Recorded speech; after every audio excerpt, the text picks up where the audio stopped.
Well, this is quite the development. Earlier this week, Luke, Hidden Xperia, released a video outlining what happened to Halo Infinite's campaign. He cited numerous sources of information explaining the situation at the studio. The information outlined the troubled development, the old leadership failing many of the teams, the studio teams themselves being cut off from one another, the low morale at the studio, and this is the big one, Microsoft's policy of hiring contracted staff for 18 months only. For context, and I'll add my own information from what I've heard, Mr. Rebs, someone who's been documenting Halo Infinite's development, said that the campaign team was in a bubble. They weren't receiving feedback from staff nor focus groups. When they eventually did start to hear feedback, it was only months out from release and no big changes could be made. That is really bad. I'm not going to make this a Bungie vs 343 thing, but Bungie during the original Halo development had massive collaboration and feedback across teams. You are one big studio. Why are you segregating and locking certain teams away so they can't communicate with one another? That's really bad. If you can't get feedback for a massive game you're creating that takes years, how do you know it's going to be any good? To put into perspective over how isolated the teams at 343 Industries were, Jason Schreier reported last year that it felt like 4 or 5 different games were in development at the same time. This also might explain why there was so much cut content. So many different ideas of how the game should have been. I'm almost positive that it was Joe Staten's leadership when he came aboard that brought all the parts together into something shippable. Now moving on from that, and while we're on the topic of the old leadership, they tried to implement things to get feedback, and even that was half-assed. There would be dedicated days where the whole studio would play through the entire game, and yet the leadership did not take part. If you're a CEO, if you're an executive, you need to lead by example. If you're not even willing to play the game that your developers are creating, what are you doing? And to be truthfully honest, Frank O'Connor especially should have known better. He's been around since the Halo 2 days back at Bungie, so he saw what it used to be like and how it became during Halo Infinite's development. Did nobody say things need to change? 343's leadership at the time also dedicated weeks to creating prototypes to build studio morale. Basically to give them a break from being burnt out of working on Halo Infinite, they could flex their creative muscles and work on a prototype that might actually become a new Halo title if it's really good.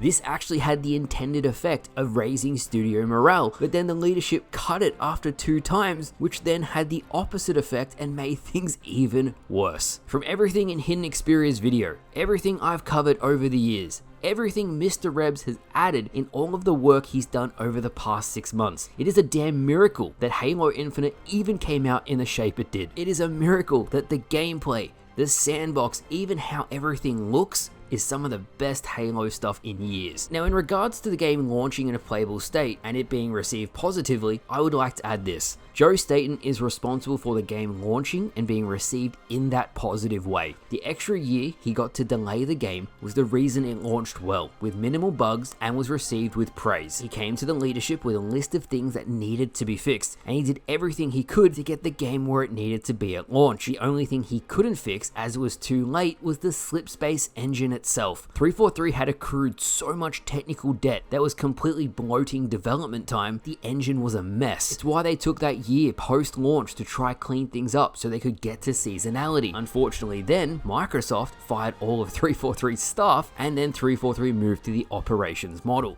To be truthfully honest, Microsoft are clueless. The only reason why the engine was in the state it was in was because of their own 18-month contract stupid policy. You'd have staff coming in, it would take them 6 months to learn the engine, they'd barely have any time to contribute anything, and then they would leave. That knowledge wouldn't get passed down, they had to make do with what they had, then you had the time constraints on, so they have to make shortcuts, aka technical debt, to actually get the game where it needs to be. It's a vicious cycle. And then when 343 actually took the time to fix that issue, because of the 18-month contracting crap, Microsoft gets rid of all of the staff. And just on the slipspace engine itself, that thing was broken. It took so long to do things, devs would have to leave the programs running for hours on end. They'd even go to lunch because it just wouldn't work. If 343 is moving to a version of the Unreal Engine, it will do nothing but help speed up the dev time. You can even launch the Halo engine in the Unreal Engine, so I'm curious as to how that's going to make the game feel. If 343 has pushed back about the 18-month contractor issue and Microsoft is not willing to change their policy on it, that could have very well been the main reason as to why 343 has moved to Unreal. It's much easier to hire staff, you don't have to train them as much. If you only have someone for 18 months, you want to capitalize on their skill set, and when they used the old Slipspace engine, that just wasn't feasible. So, with all of that out of the way, and you're all caught up on what happened so far, Hidden Xperia's video came out. It was received very well, and because of that, so many X343 developers came out sharing their own opinions and thoughts. This is where we get into the meat and potatoes of what really compounded all of the problems I listed above. The biggest issue Halo as a franchise faces. I said it before, and I'm saying it again, it's the 18-month contractor policy. And after Hidden Xperia's video went live, an X343 dev said the following: X343 dev here, now I work at Epic Games.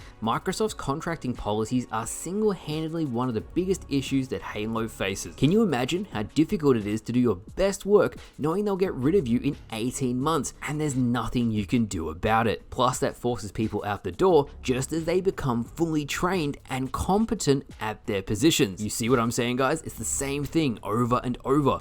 All of this just so they can have the luxury of being able to easily lay off employees when it suits them. A significant portion of 343's workforce is comprised of contract workers, including the old MCC team. The self-inflicted brain drain is maddening to watch, and it's, in my opinion, why most Microsoft exclusive titles are seeing a downturn in quality. They have created a business environment in which the talent they should be trying to cultivate is being pushed out the door and is then nabbed by other studios. Do you realize how bad that is? We've spoken about it a lot on the channel, how the contracts Microsoft uses literally hurt the games they're trying to create. Time and time again, we hear the exact same story, just change the name of the frustrated dev who is fed up with it being the way it is. The worst thing about this is they're still doing it. Have they not learnt their lesson yet? Now, from what my sources internally said, and you can take this with a grain of salt, they echoed the same sentiment that teams are literally cut off from one another. They said, even in regards to the unfinished weapons and content for Halo Infinite Seasons,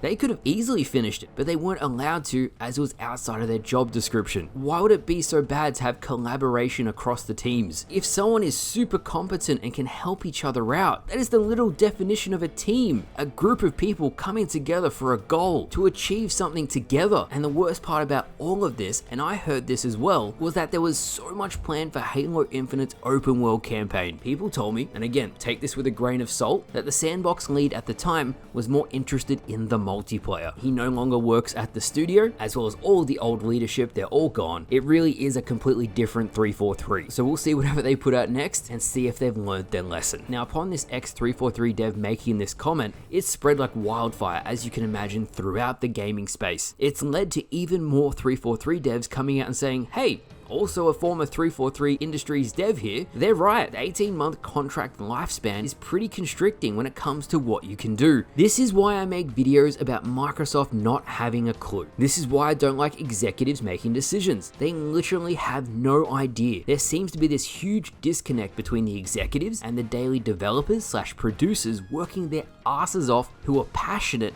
to make Halo great. To put it into perspective on how it used to be, we even had a developer who made Blood Gulch weigh in. Yeah, the actual Blood Gulch from Halo Combat Evolved. He spoke about the game engine and how close he was with the people who operated it. He was employed for 6 years, created 5 games, and received a raise every time his contract was renewed every 3 months. Again, I'm not making this a Bungie vs 343 thing because it's a Microsoft thing. Back in the day, they kept their staff on so they could learn about the game engine and do some really good work. Teamwork collaboration was pushed and all of the teams worked beside one another versus today, where you have an 18-month contract on a game engine that took forever to learn, and then the teams are segregated from one another so they have almost no contact. And then even putting all of that aside, the game itself The developers on the campaign team get zero feedback, even from focus groups. The day-to-day devs must be so stressed out of their minds. It's not fair on them at all. Microsoft, you need to change your policy.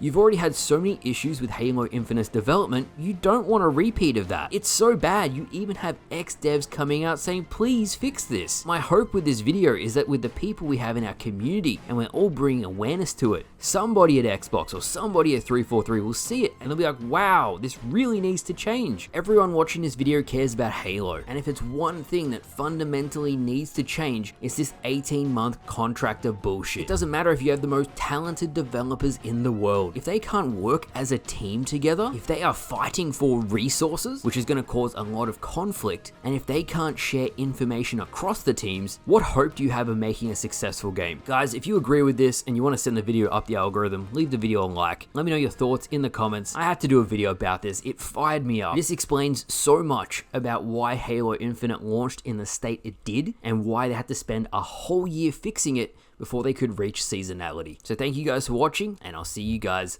later.